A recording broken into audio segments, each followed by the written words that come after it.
And now, stay tuned for the mystery program that is unique among all mystery programs.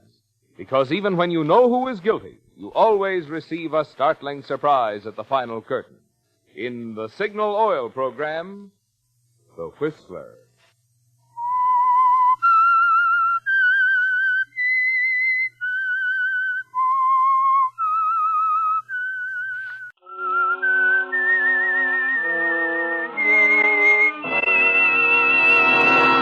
I am the Whistler, and I know many things, for I walk by night.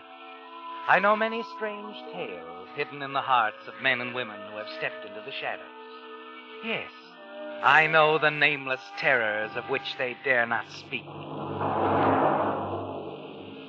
And now for the Signal Oil Company, The Whistler's strange story. A Matter of Courtesy.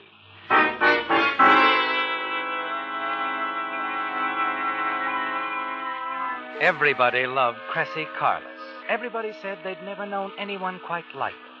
Her heart, they said, was as big as she was, and Chrissie was a big woman. She had a generous, wide-open frankness about her, a hearty friendliness that penetrated the quick, stinging wit that made her famous. Yes, everybody loved Chrissie Carlos. Everybody except perhaps her husband, Matt. The two of them owned and operated Club Carlos, the most successful and expensive of all the night spots in town. As Julie Bradford, featured singer at the club, was singing her big number, Chrissie moved about and joked and kidded the customers, and they ate it up. Hiya, Chrissie. Coming in to count the suckers, huh? Hello, Jack. Nice to see you standing up for a change. At your prices, who can buy enough to do otherwise, huh? You're wrong, Jack. We don't charge enough, or we wouldn't still be getting bums like you. They think you're a character, don't they, Chrissie? You leave them with a smile. But you always get the last withering word, don't you? You move from the bar and make your way through the tightly packed tables until you reach your own, your private table, yours and Matt's. Hello, Matt. I want to talk to you about... Chrissie, don't mess up Julie's number. Looks like a good night. Yeah, it's fine. Let me listen. You glance at Matt, then at Julie, the singer. The warm, friendly smile remains fixed on your face. It fools a lot of people. But no one fooled you, do they, Chrissie? You know all about Matt and Julie, and you don't care. She can have him, can't she? Yes, you'd give Matt to Julie tonight. But there's the club. Matt's half owner. And Club Carlos is the one thing you won't part with. You won't really be satisfied until it all belongs to you, no matter what price you have to pay.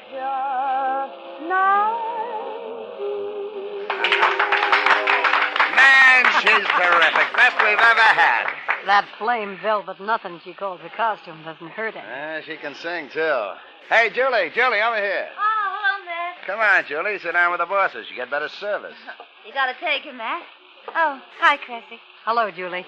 You were good tonight. Why, Chrissie, you'll turn my head with flattery like that. Let me order you a drink, Julie. No, thanks. Remember Oh, yes, that's right. You never touch anything on the job. Well, I never do either. Oh, I always have a drink before I come to the club. Just one at home. You do? Mm-hmm. That's funny. So do I. Say, you two ought to be able to build a great friendship on a coincidence like that. Get her giving us the customer treatment. No, I don't think so. The customer is always right, but I've got a hunch Chrissie doesn't think we're so right, Matt. Oh, that's where you're wrong, Julie. I think you two deserve each other. Your eyes meet for just a moment, yours and Julie's. She doesn't like you very much, does she, Chrissie? You decide to exit on that line. You're not ready to tangle with Julie yet, are you? So you get up from the table, move among your guests, see that they get the best liquor, the best food, and that they pay the best prices for it. Later that night, you stand behind the bar after closing time, checking the register and chatting with Nick, the bartender. That's the last, Nick. We can seal up the joint now. We had a good night. Yeah, some ways. So how was it bad? Oh, I don't know. Good night, Chrissie. Nick. Huh? So how was it bad? Look, you know your own business. I don't have to tell you about anything.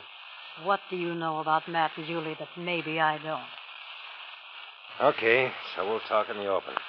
You gotta get rid of her. She's trouble. Oh, come on. Let's have the rest of it. Well, she's sitting here with Matt tonight, early. Nobody else is around. They don't see me because I'm under the bar fixing things. I hear them talking, and then I don't dare move. They're talking pretty personal. Anyway, the wind-up is this, Julie saying to Matt, I want you, and I'll kill both of us before I let Chrissie keep you. Don't let that throw you, Nick. She's just acting, living it up. Women do it all the time, even me. Well, she's not that good an actress. Why don't you fire her, Chrissie? That's no answer. Yeah? What is it? I don't know. I shouldn't have talked, I suppose.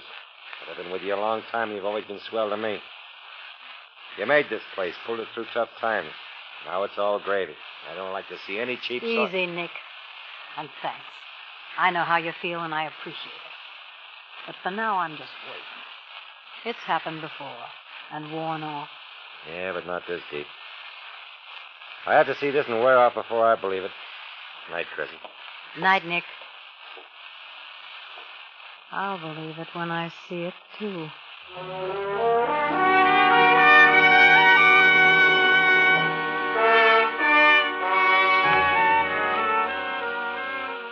Well, Chrissie, Julie's a bigger fool than you thought she was, isn't she? Maybe you can make it easy for her if she loves Matt as much as he says she does. Yes, Chrissie, if all she wants is Matt, maybe you and Julie can make a deal. Mid-afternoon the next day, you park your car on the side street next to the spacious apartment building where Julie lives.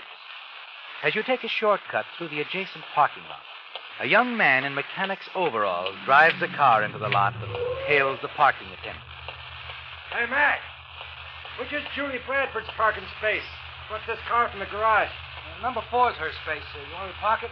No, I'll do it. If you're going to be here, I'll leave the keys in it, okay? Oh, sure. Go ahead. I'll be here.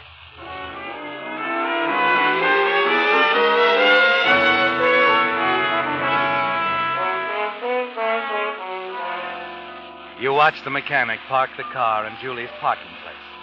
Then you enter the apartment building, walk down the corridor leading to Julie's apartment. You're about to press the bell when you hear voices coming from her apartment. Matt's and Julie's. You stop a moment, and then turn and walk back a few steps to another door. Instinctively, you try the knob. Open.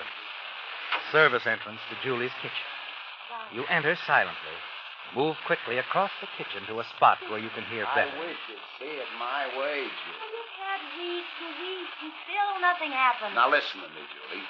Chrissie and me are through. I told you that 100 times. But I still got to figure out a way of making the break with her and still hang on to my half of the club. There's only one way to make this break, one sure way. And that's to get rid of her for good. That's out. I told you that. Well, then I'm out. Oh, don't say that, Julie. Even kidding. I'm not kidding. Look at this. Yeah? What is it? Ben got it for me. Just a few drops of this in her drink and 10 minutes. That's all. Except they grabbed us for murder, and that's all, too. Well, it could look like suicide. Anybody'd know better. That's not like Chrissie. Well, we could plan it, make it stick. We'll do it my way, Julie. Well, how long's that going to take? Come here. Don't, Matt. Now, look, you can't get her. Now, listen. I'll think of something. It'll be soon and fine. Don't ask questions. Go on now. Get a couple hours sleep. I'm going home to do the same. I'll come back at 6 and we'll have a drink together, eh? All right, Matt. Get some sleep now. Don't worry. I'll try, Matt. See you at 6, dollface.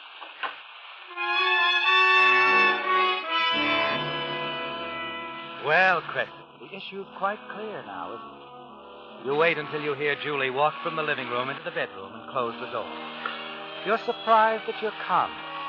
Suddenly, it's as if you'd always known exactly what would happen and what you would do. You wait until you're sure Julie's asleep, then move quietly into the living room, cross to the low table in front of the couch, and pick up the small bottle.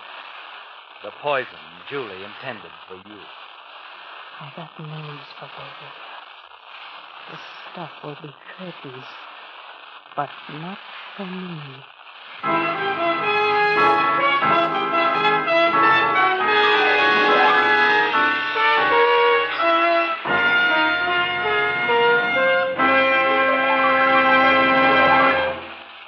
Distant pastures they say, usually look greener. And that often goes for the other fellow's car, too. But it needn't. If you have to grind and grind on the starter while you see other cars start right off at the first touch, don't envy the other fellow. He's probably just using signal Ethel. When the traffic signal says go and the car next to you zooms out ahead, leaving you with that glued to the spot feeling, don't envy him. He's probably just using signal Ethel. And when your car is laboring up a hill and another car breezes by easily, smoothly, in high, don't envy him. He's probably just using signal Ethel. After all, this premium grade of Signal's famous Go Farther gasoline is a super powerful super fuel, scientifically engineered to bring out the best in any car of any age. You'll just never know how smartly your car will perform on signal Ethel until you try a tankful. And there's no time like the present to try it.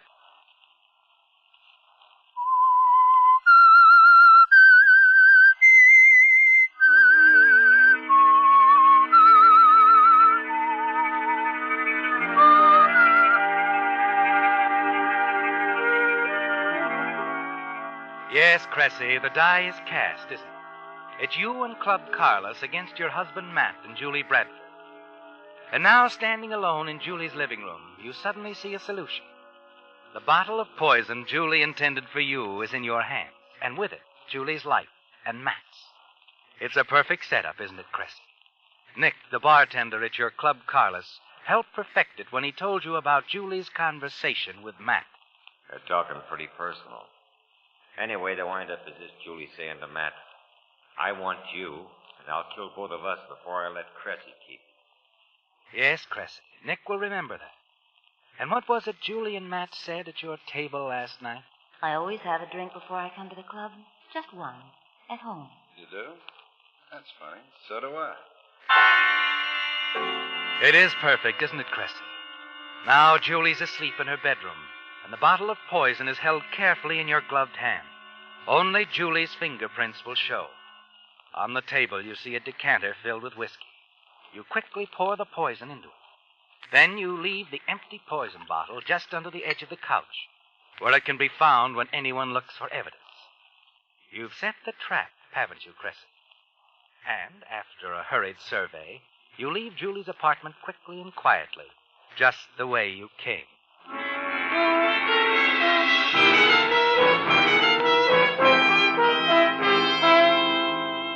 When you reach your car, you suddenly realize you left your car key in Julie's apartment. You put the latch down on the kitchen door. There's no way you can get it without waking Julie. You're stunned. Then it hits you. Just a single key on a chain. It could be Matt's key, too.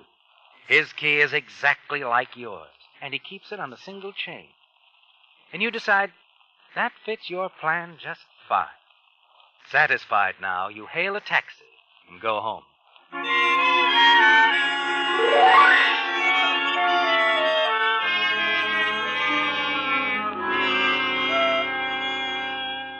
A little before 6, you wake Matt. And while he's in the shower, your confidence in your plan increases. You're certain you will be the sole owner of Club Carlos in a matter of a few hours. Oh, man, that shower did the trick. I was dead to the world when you woke me. Maybe I should have quit when I was ahead. Huh? That's a great thing to say. What's the matter with you, Chrissie? You got a beef with me? What would I have to beef about? Well, I don't know. Only when you slide over a quick one like that last crack of yours, I figure things aren't exactly rosy with us. Forget it, Matt. Matter of fact, I was just sitting here thinking that I don't know when you meant so much to me. Yeah? How about us having a drink? A short one for the short road, huh? Gee, I can't, Chrissie. Not tonight. I got a big appointment on the way to the club, due there at 6. Probably have a drink with him. Oh? Anyone I know? No. Fellow wants to book an act in the club. I told him I'd talk it over with him. Oh, watch it, Matt. I don't want you auditioning any talent without me. Oh, no. This guy just wants to talk to me, that's all. I wouldn't set the deal alone. You know that. Funny thing, before I went to sleep an hour or so ago, I was thinking about you, too. You and the club. You're an awful smart operator, Chrissie. If it wasn't for you, Club Carlos would be just an ordinary junk. Well, I'm glad to hear you say that, Matt. Makes me feel wanted, you know? I sure couldn't swing it alone. Couldn't make it click like you do. Well, don't worry, Matt. I got no plans for leaving. You're the guy who's on his way out. Huh? Well, look at the time. If you're going to keep your 6 o'clock date, you better get going. Oh, hey, you have to take a taxi, though. I left our car at the garage. The clutch was slipping. Why didn't you wait until tomorrow morning? Oh, well, okay. I'll grab a cab at the corner. See you at the club, eh? So long, Chrissie. Goodbye, Matt.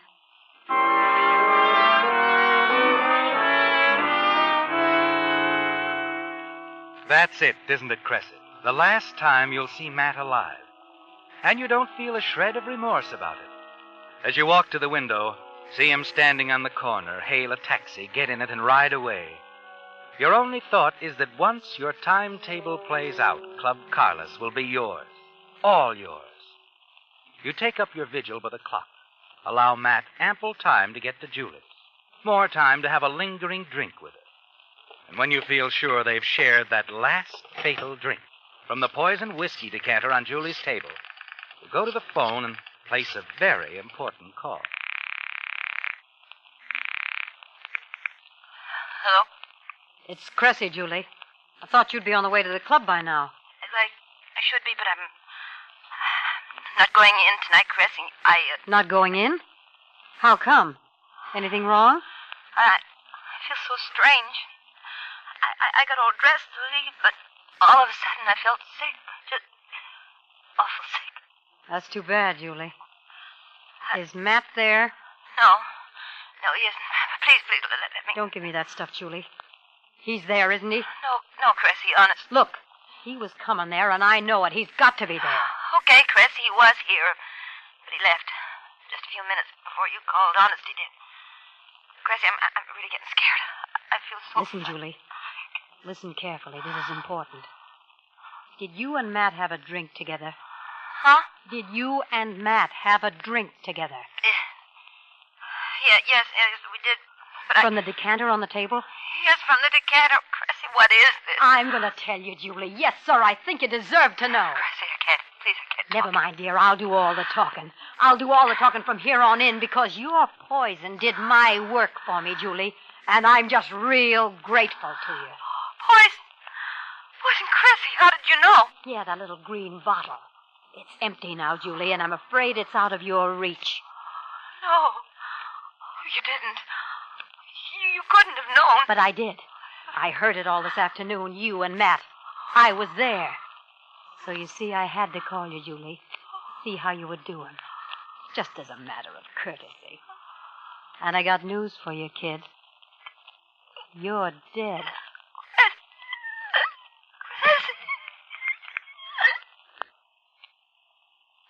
Hello? Hello?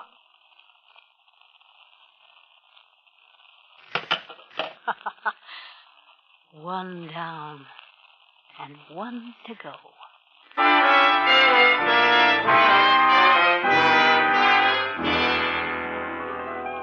Julie won't be calling the doctor now, will she, Chris? No, Julie won't be calling anyone, ever. And you know now that Matt had a drink from the same decanter of poisoned whiskey before he left Julie's apartment. It's just a matter of time now, isn't it, Cressy?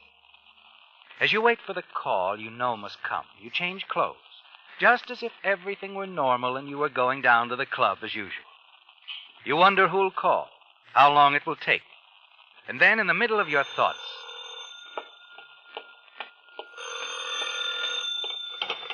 Hello? Cressy, this is Nick. Oh, hi, Nick. What's on your mind? Meehan's here from the distillery. Wants to know if you want the usual order. Oh, well, how does the stock look to you? Will the usual take care of it? Yeah, I think so. That's your answer, then. Just wanted to check with you, Cressy. After all, you're the boss. Yeah. Yeah, I am. If you want to overlook Matt, that is. By the way, is he there yet? Not yet, Cressy. Shall I have him call you when he comes in? No, I'll be down after a while. I'll see him then. Okay. Sorry to bother you. Not at all, Nick. See you soon.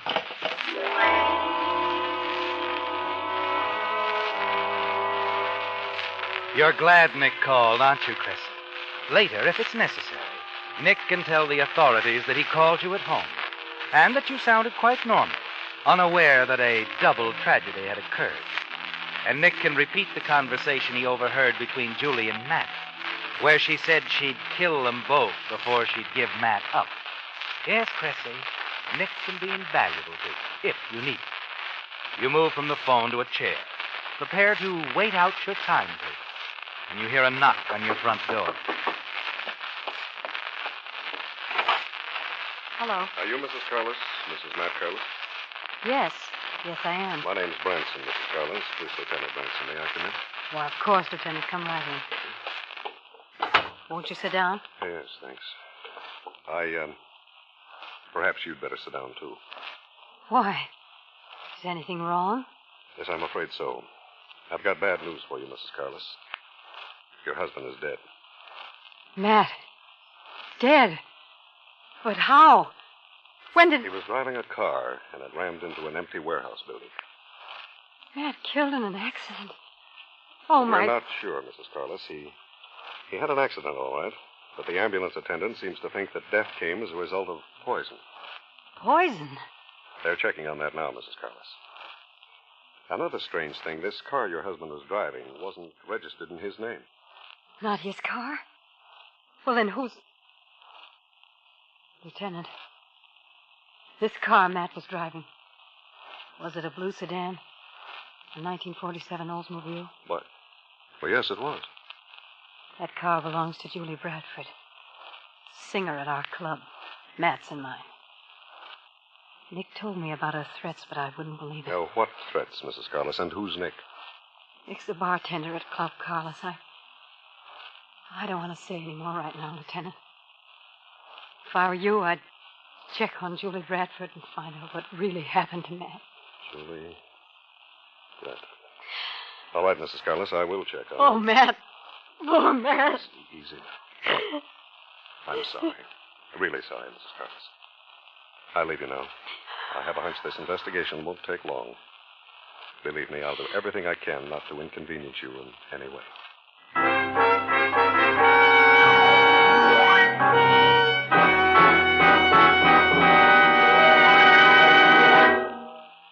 Did you know that city traffic driving causes 3 times as much engine wear as highway driving? That's just one of the surprising facts proved by engineers during the development of Signal's amazing new premium motor oil, which reduces engine wear due to lubrication 50%.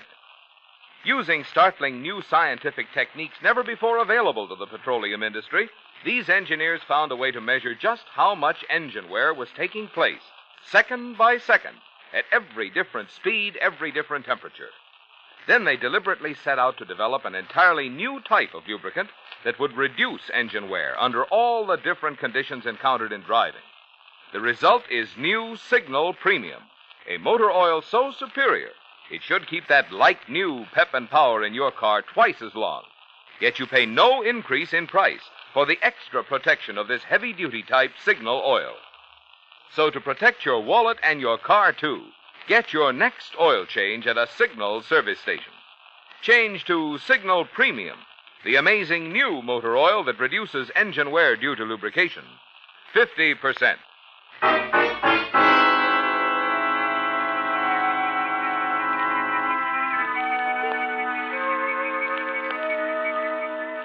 Well, Chrissie, you're certain now that you've won, aren't you? After Police Lieutenant Branson leaves to investigate the details of your husband's death, you reflect confidently on the steps you've already taken. You're sure Matt's death and Julie's will appear as murder and suicide once the lieutenant checks your story with Nick, the bartender at Club Carlos. And when Lieutenant Branson finds Julie is dead, he'll also find the key to yours and Matt's car at her apartment. And you've already identified the car Matt was driving as Julie's. Yes, Chrissie, you're quite pleased with yourself, aren't you? You're sure Lieutenant Branson will return to confirm your story of the double tragedy. And that Club Carlos will be all yours, just as you'd planned. An hour or so later, you once again usher Lieutenant Branson into your home. We found Julie Bradford, Mrs. Carlos, just as you said we would. Dead from the same poison that killed your husband. Then she did what she said she'd do. Have you talked with Nick? Yes, he repeated the conversation he overheard between Miss Bradford and your husband. I didn't think she'd do it. I don't think she did do it, Mrs. Carlos. What do you mean? Well, Miss Bradford was wearing a flame velvet costume, one that required a special skin makeup. According to your bartender, that's why she dressed at home instead of at the club. Well, It looks to me as if she intended to go to the club tonight as usual. In that case, she wouldn't have poisoned the whiskey that she and your husband drank. but if Julie didn't... That's just it, Mrs. Carlos. If she didn't, someone else did. When did you last see Miss Bradford? Last night, when she finished her act at the club. And when was the last time you were at her apartment? I've never been there. Oh, that's funny. Your car keys were found there. So what? Matt probably... No. His key was in his pocket. Well, he probably took mine, too. Mistook it for his. He left in a pretty big hurry. Mm-hmm. And what time was that? A little before 6. He took our car. He took your car and left here a little before 6? That's right. I'm afraid it isn't right, Mrs. Carlos. Your husband couldn't have driven your car a little before 6. But he did. No, Mrs. Carlos. Your car was parked on the side street near Julie Bradford's apartment most of the afternoon. Oh, you're mistaken. No, we're not mistaken. Neither are the witnesses. You see, at 4:30 this afternoon, a truck backed into your front fender. Bent it so badly, the front wheel wouldn't turn. Well, I don't know how it got there. It must have been... You're lying, Mrs. Carlos. You drove that car to Julie Bradford's apartment this afternoon. And that's when you saw the blue sedan your husband was driving at the time of his accident. The car you identified as Miss Bradford's. You couldn't have seen it anywhere else. But I have. I've seen them together in it often. No, Mrs. Carlos. Miss Bradford was never in the car you saw. I'm afraid your lies are going to put you right in the gas chamber. But I'm not lying. Oh, yes, you are. Miss Bradford's car is in the garage for repairs. The car you saw delivered this afternoon to the parking lot attendant and identified as Miss Bradford's was a courtesy car the garage sent over while hers was being repaired.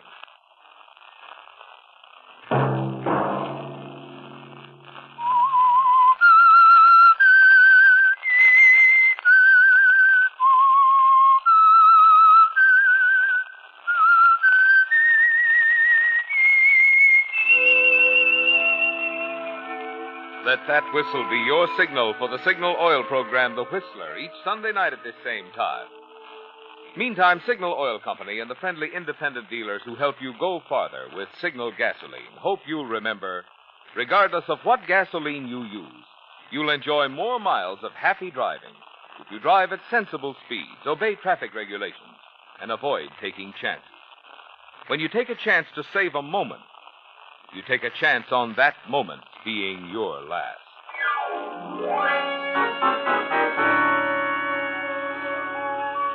Featured in tonight's story were Bill Foreman, Jeanette Nolan, Ted DeCorsia, G.G. Pearson, Herbert Litton, and Bill Boucher. The Whistler was produced and directed by George W. Allen, with story by Charles Wilson, music by Wilbur Hatch, and was transmitted to our troops overseas by the Armed Forces Radio Service. The Whistler is entirely fictional, and all characters portrayed on The Whistler are also fictional. Any similarity of names or resemblance to persons living or dead is purely coincidental. Remember to tune in at the same time next Sunday, when the Signal Oil Company will bring you another strange story by The Whistler. Marvin Miller speaking for the Signal Oil Company. Stay tuned now for Our Miss Brooks, starring Eve Arden, which follows immediately over most of these stations. This is CBS, the Columbia Broadcasting System.